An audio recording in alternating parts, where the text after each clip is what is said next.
بسم اللہ الرحمن الرحیم۔ السلام علیکم ورحمۃ اللہ۔ جی دوستو، امید کرتا ہوں کہ آپ خیریت سے ہوں گے۔ دوستو، آج آپ کو نزلہ زکام اور کھانسی کے متعلق کچھ باتیں آپ کے ساتھ شیئر کروں گا۔ اس میں آپ کو ایک نشاندہ بتاؤں گا کہ اس میں کون کون سی جڑی بوٹیاں ڈالی جاتی ہیں جو نزلہ زکام اور کھانسی کے لیے بہت مفید ہیں۔ یہ نشاندہ بڑے بڑے جو کھانسی کا شربت ہے ان سے بھی بہتر کام کرتا ہے۔ تو اگر کسی دوست نے میرے چینل کو سبسکرائب نہیں کیا تو پہلے اسے سبسکرائب کر لیں تاکہ میرے آنے والی مزید ویڈیوز بھی بر وقت آپ تک پہنچ سکیں۔ اب ہم آتے ہیں نشاندے کی طرف۔ دوستو، آج کل خشک سردی بہت زیادہ پڑ رہی ہے۔ اس خشک سردی کی وجہ سے آج کل نزلہ زکام اور کھانسی عام ہے۔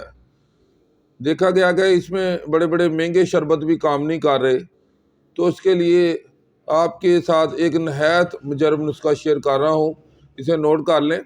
کسی بھی پنساری کی دکان سے یہ چیزیں لے کر کعبہ بنا کر صبح شام استعمال کریں، انشاءاللہ اس سے آپ کو بہت فائدہ ہوگا۔ یہ نشاندہ چھوٹے بچوں کو بھی دے سکتے ہیں، بڑے بھی پی سکتے ہیں اور بوڑھے بھی استعمال کر سکتے ہیں۔ اگر خشک کھانسی ہے تو اس کے لیے بہت مفید ہے، اگر بلغمی کھانسی ہے تو اس کے لیے بھی یہ بہت مفید ہے۔ اس میں آپ نے گل بنفشہ لینا ہے 5 گرام، ملٹھی 2 یا 3 گنڈیاں ملٹھی کی لے لیں۔ اس میں ختمی اور خبازی 5 گرام یہ ڈال لیں۔ انجیر 2 عدد انجیر ڈال لیں، 3 عدد منقہ ڈال لیں۔ اس کے علاوہ برگ بانسا یہ 3 گرام ڈال لیں۔ پرسوشا اس میں 2 گرام ڈالنی ہے۔ زوفا اس میں 3 گرام ڈالنا ہے۔ اس کے علاوہ لسوڑیاں یہ آپ نے 5 گرام ڈالنی ہے۔ تو برگ گوزبان یہ بھی 2 گرام ڈال لیں، یہ بھی بہت مفید ہے۔ اس کے علاوہ سونف، اس میں 1 گرام سونف ڈال لیں۔ تو اگر قبض بھی ساتھ رہتی ہے تو اس میں تھوڑی سی امل تاش ڈال لیں۔ ان تمام چیزوں کا اچھی طرح کعبہ بنائیں۔ کعبہ بنانے کا طریقہ سن لیں کہ جتنا بھی آپ نے سارا سامان لینا ہے اس کو اچھی طرح پکانا ہے۔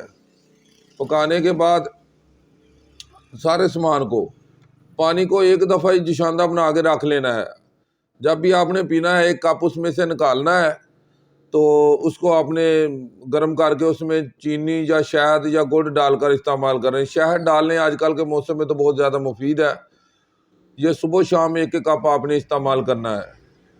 تو اس کے ساتھ آپ نے بادی چیزیں جتنی بھی ہیں نا، چاول، آلو مٹر، آلو گوبھی، کھٹی تلی چیزیں، یہ ان سے مکمل طور پر پرہیز رکھنا ہے۔ تو اگر کسی کو بایابادی بہت زیادہ ہو چکی ہے تو وہ اس میں تھوڑا سا ادرک بھی ڈال سکتا ہے۔ اس کو لگاتار صبح شام استعمال کریں، انشاءاللہ مہنگے سے مہنگے شربت سے بھی جان چھوٹ جائے گی آپ کی۔ تو دوستو، آج کی ویڈیو میں اتنا ہی کافی ہے۔ اگر آپ کو میری یہ ویڈیو اچھی لگے تو اسے لائک اور شیئر ضرور کریں اور اپنی رائے کا اظہار کمنٹ باکس میں ضرور دیں۔ اگلی ویڈیو میں پھر ملوں گا ایک نئے موضوع کے ساتھ۔ تب تک کے لیے اپنے دوست حکیم عمران کو دیں اجازت۔ اللہ حافظ۔